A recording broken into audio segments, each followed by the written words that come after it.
নিয়ে কাজ করেন, এরকম বিভিন্ন ধরনের এক্সপার্ট আছে। তো আমরা গাড়ি নিয়ে যাচ্ছি, আমাদের এই টার্গেট একটি নদী গ্রিসে। আমরা গাড়ি মাইলের পর গাড়ি চালাচ্ছি, কিন্তু আমরা নদী খুঁজে পাচ্ছি না। তা আমি খুবই অবাক, নদী কেন খুঁজে পাচ্ছি না। এখন এরা গুগল ম্যাপ দেখছে নদীর। এখন গাড়ি এক জায়গায় থামিয়ে দিয়ে বলছে নদী এই জায়গাতে আছে।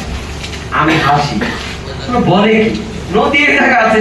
সে গুগল ম্যাপ দেখে বলছে নদী এই জায়গাতে আছে। এখন নদীকে খুঁজতে হবে। আপনারা তো নিশ্চয়ই অবাক হচ্ছেন, নদীকে খুঁজে বের করতে হচ্ছে। যাই হোক, সেই জঙ্গল ভেদ করে, যেহেতু গুগল ম্যাপ দেখাচ্ছে এইখানেই নদী, সেই পাহাড়ি জঙ্গল ভেদ করে নদীকে খুঁজে আমরা বের করলাম। আমার ফেসবুকে ছবি আছে সেই নদীর। সেই নদীতে পানি হচ্ছে।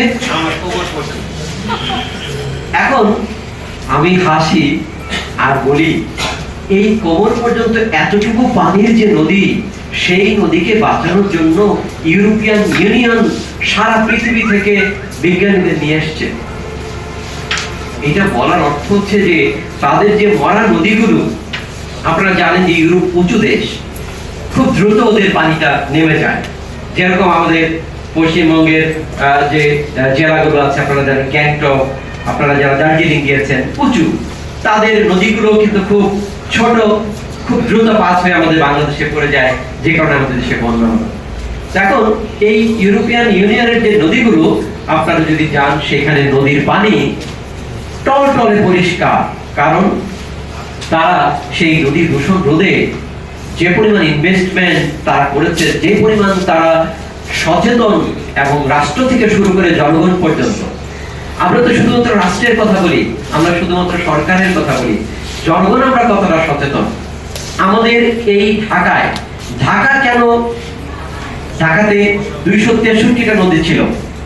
আপনারা যদি এসএ পর্সা দেখেন, এসএ পর্সা থেকে নদী খেয়ে দিল সিএস পর্সায়, সিএস থেকে আরএস, আরএস থেকে বিআরএস। এই নদীগুলো কারা খেয়ে দিল? যারা নকশা প্রণয়ন করলো।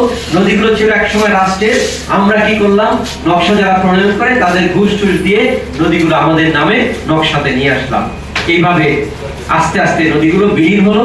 ঢাকা শহরের যে নদীগুলো ছিল, সেই নদীগুলো বিলীন হয়ে গেছে। অথচ এই ঢাকাই হতে পারত ভেনিস।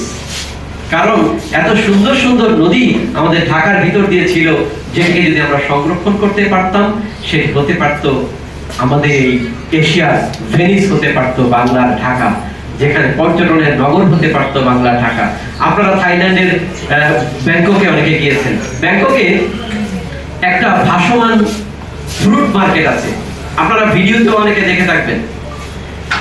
ব্যাংককের শহরে একটা নদীতে, ছোট্ট একটা নদীতে ভাসমান একটা ফলের বাজার আছে। সেই বাজারে প্রচুর পর্যটক যায়। আপনারা জানেন আমাদের টিকিট কিনে সেখানে যেতে হয়েছে।